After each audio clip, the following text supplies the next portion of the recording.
Yo, yo, yo. Welcome to day 0 of Race to World First coverage. I'm Dratnos, joined by Tettles. Yo, what's up? We're back. Today we're going to be bringing you guys Race World First coverage across basically the whole entire race itself. We're going to be talking about things such as like just general raid prog, like boss predictions. I mean, today we're just doing like the intro to the series, talking about like what it's about. But this we're going to be showing like clips about cool stuff that we've seen, and just be generally discussing like the state of all of the guilds or like interesting things that are being brought up by the community. Yeah, so we're going to be providing this daily series here on YouTube where we talk about those sorts of things. Of course, on Heroic Week, there's not too much news to break as of right now, but we do have some predictions we wanted to get out there so that we could, check how well we did once all of this is over. We are going to be probably very foolish with our predictions. Yeah, this is going to be an embarrassing thing to look back at in a couple weeks. But let's start off by looking at the guild predictions here. So for those who are not avid followers of the Race to World First, here is what the rankings were last tier. This is the Castle Nathria Mythic Race to World First top 10. And there's some important things to note here. Notably, Exorcist has stopped raiding hard. So they're very likely to fall out of here. Some of their raiders have been picked up actually by guilds like Method, who are looking to make more of a push. And we have a new guild on the scene there. You can see on the bottom of our ticker right there, Aster. That's a new Chinese guild that comprises of raiders from several of the top Chinese guilds. Yeah, exactly. And they did end up downing Heroic Sylvanas after about 6 hours after the reset started. Of course, they do start 32 hours 32 after, hours after NA, yeah. After NA opens up, so that puts them at a pretty steep disadvantage. But, I mean, we did see them get World First Heroic, so that does speak for something. Yeah, the World First Heroic is, I mean, it's not something to read too much into, but it's definitely, puts everybody on notice that they came to play.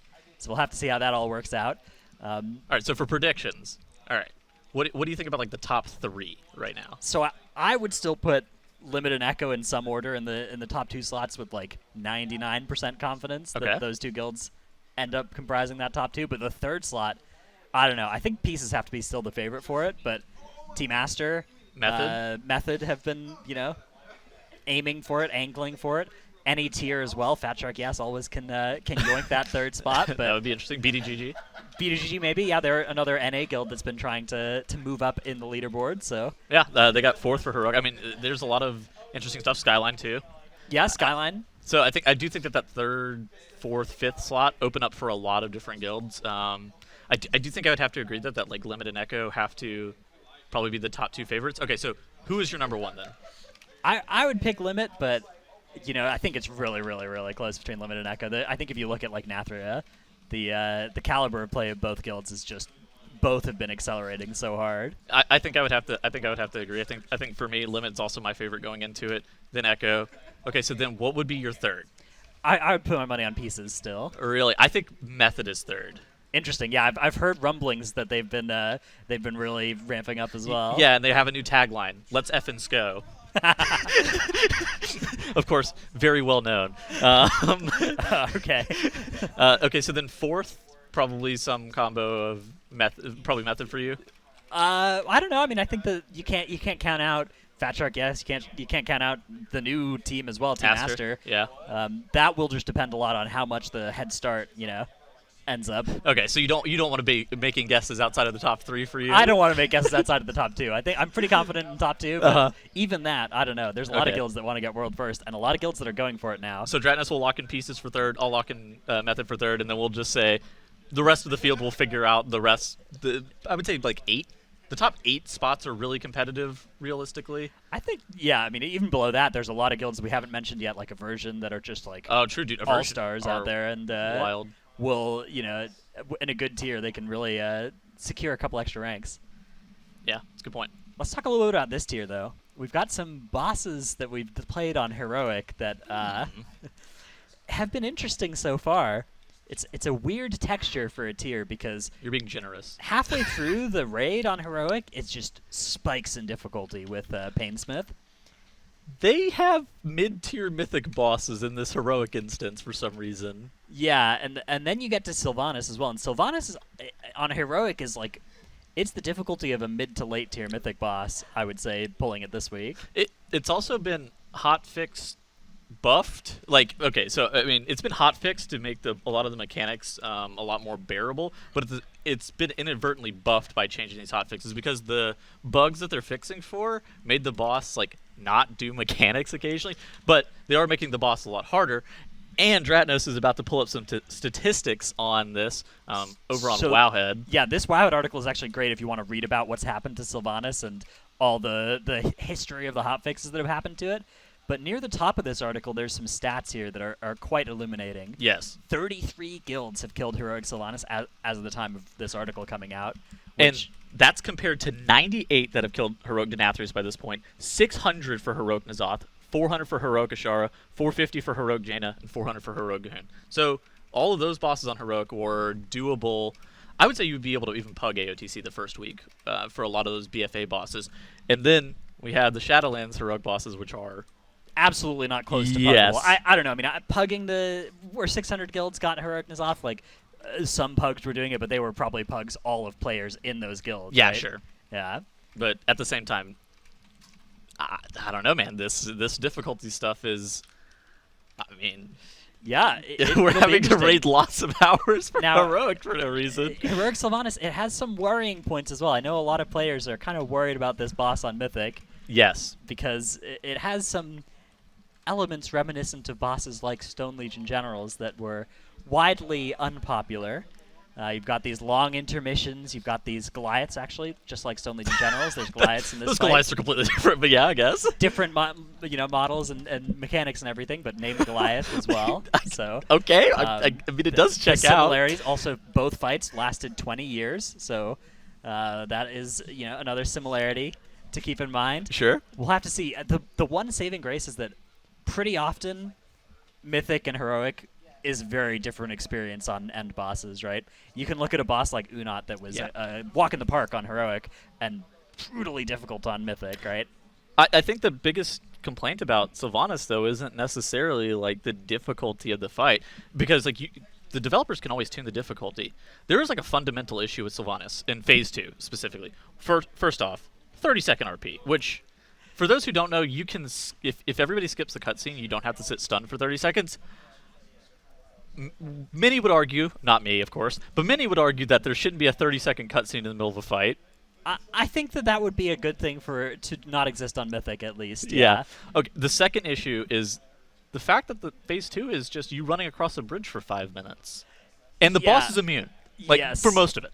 You get 2 burns during that on Heroic. We'll have to see what it looks like on Mythic, though, because, again, could be completely different. It just feels unrewarding to play, I think, is the biggest issue from a lot of players' POV, is that it feels unrewarding. Phase 1 and Phase 3 are both pretty digestible, decent phases in their own right. Some would say that those phases like aren't that great, but I would say that they're okay. Like, yeah. But Phase 2 by itself makes that fight and takes that fight down from a pretty good level to, this fight's not that good. So, again, we'll have to see exactly how it all shakes out, but that is definitely a worry that people have. I think, though, that the mid-tier bosses all look really exciting. Painsmith, Fate Scribe, Guardian, and Kel'Thuzad. I'm excited about all of those on Mythic. I suspect that Painsmith will be a pretty difficult fight by itself. Very, very challenging on Heroic, just the amount of coordination that is required. And on Mythic, you get ads. And the damage is tuned a lot higher. So there's a lot that's going to be going on Mythic, and so it's going to make it an interesting fight to see, are we going to get a mid-tier wall? Is this Gorfiend the Second Coming? There's always interesting takes about mid-tier walls. The last that was kind of close to that was, Lady Ashvane in Eternal Palace? Yeah. The guilds run that for a couple days? That one was walled off because of DPS. This one is like a hard mechanics check, too. And healing, too. Yeah, Speaking of classes and stuff, let's talk a little bit about some predictions for what sort of comps we're going to look at here. So a common thing that you'll hear talked about, especially in the Race to World First context, is the melee versus ranged situation. Yes. Which has historically been pretty good for ranged on that side of things. And people even this tier, coming into this tier, you have people such as Kalamazzi saying, oh yeah, Warlock is OP, play Demonology. You have people like myself saying, oh yeah, Boomkin is OP, play Balance. And then you have, obviously, Shadow looking incredibly strong. Hunters have recently also got a buff, so people are on the Hunter train. But at the same time, you see a lot of these guilds running a lot of melee for decent amount of bosses. Ret Paladin looking really good. Rogue looking really good. Havoc Demon Hunter looking kind of insane as well. Is this more of a melee tier than a range tier, even though Kalamazoo would give you propaganda about Warlock? He's looking at me. I think that you can't read too much into the heroic, logs and situation and everything. A lot of the mechanics that are most punishing to melee don't really start being lethal until mythic difficulty, because there's fundamental design mechanics that just are hostile to melee, right? Something tells you to spread out. There's only so many spots next to the boss you can spread out. Something tells you to stack up. Well, if you're out of range of the boss, you're out of luck if you're melee for that kind of mechanic. And so that makes it so that there tend to be relatively few melee spots in most mythic fights, and usually the only thing that counteracts that is when they make mechanics that don't target melee. Or Phylactery, man. Yeah, the phylactery phase is a nice one for melee, because that one is just extremely mobile, but you're still in melee range. I also would say Phase 2 Sylvanas. Yeah, and I think also one thing this tier is, at least from the heroic logs, it does look like melee are doing solid damage, which is important. I think that melee need to be doing more damage on patchwork than range in order to get raid spots, right? Feral Druid apparently is at the top of Warcraft logs. Do you think we're going to see any Feral strat? The best part about Feral Druid is your optimal rotation involves shifting into Moonconform 4 times a minute. That is a great rotation. I don't make the rules. So I don't know. I'm not sure if we'll see any of that in Race to World first, but you never know. I guess we will see. I do suspect, before we move on real quick, I think that it's a more heavy melee tier than historical. Okay, so for sure. here's a number from a usual end boss. Usually you see 9 ranged and 5 melee, something like that. I think we see 7. You think we've got a 7-7 situation? Do you count Holy Paladin? Not counting. No, this is just the DPS players. I think we still see 7. So you're saying 7 melee DPS. All yeah. right.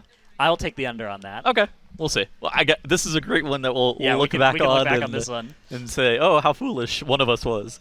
Let's talk about healers and tanks as well, because this is another one that I think that in particular the tanks is going to be a very different texture than usual. Yeah. Healers also.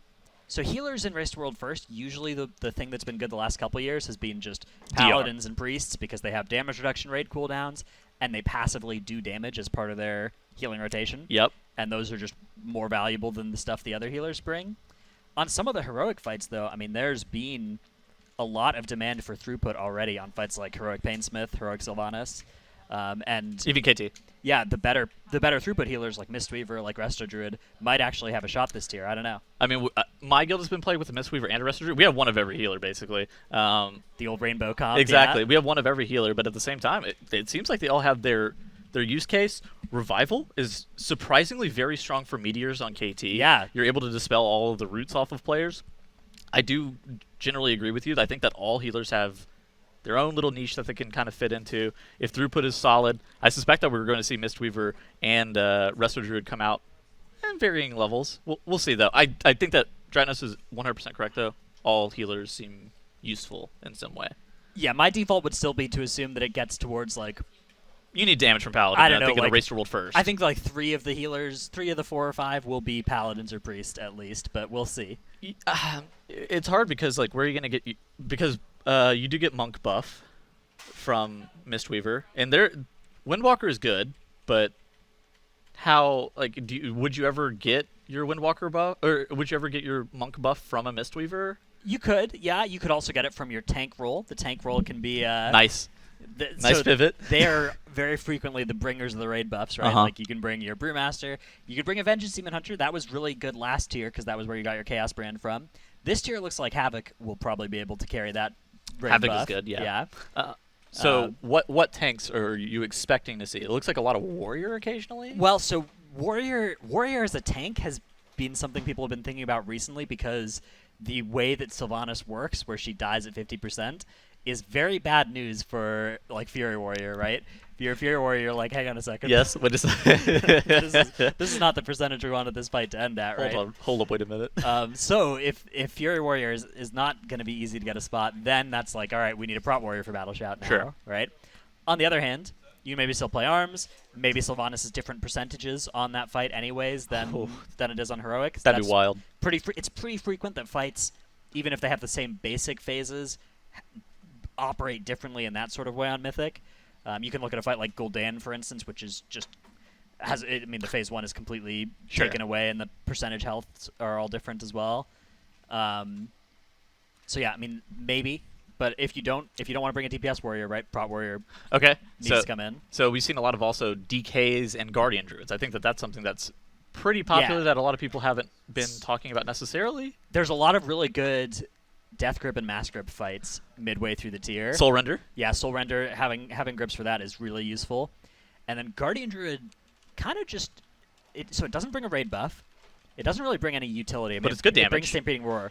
But it is good damage and is very tanky, too. Yes. It's like the highest on the numbers, but the lowest on the other stuff. So if you've got the other stuff covered with, like you got your debuffs coming from Havoc and Windwalker or whatever, then Guardian can come in and just be a all-around tank. good tank, except for not bringing as much utility. Prot Paladin, Sloot's favorite. So, yeah, Prot Paladin, to a lesser extent Guardian, and also Brewmaster are really high damage-dealing tanks as well. And there's some indications this tier that we have some fights, like maybe Guardian, that look like tank damage will be relevant. And stuff like Prot Paladin, I think, more than any previous tier, is a serious consideration for the top guilds, yeah. Yeah, so I think this is actually a tier that you can kind of flex anything. Yeah. At the same time, most of these top-end guilds, at least for the Race to World First coverage, they're going to have all the tanks, probably. So they will, but they'll have had to make a main choice. They'll have had to choose a couple to... For their Saki Ds? Yeah, for their domination sockets, of course. All that kind of stuff, so... We'll probably not see too much switching around besides in a couple of specific spots if they want stuff like Mass Grip. I see. Yeah. All right. Anything else? Nope, I think that'll about do it. We'll be back tomorrow and every day, ideally, if we get our act together, with the updates on how the race is going. Yeah, every day. Every day, that's the plan.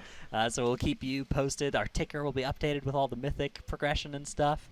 And we'll have the topics of the day, the clips and stuff, on the side here. Yeah, in this direction. Yes. All right. That's it for this one, though. Bye, Later. everybody.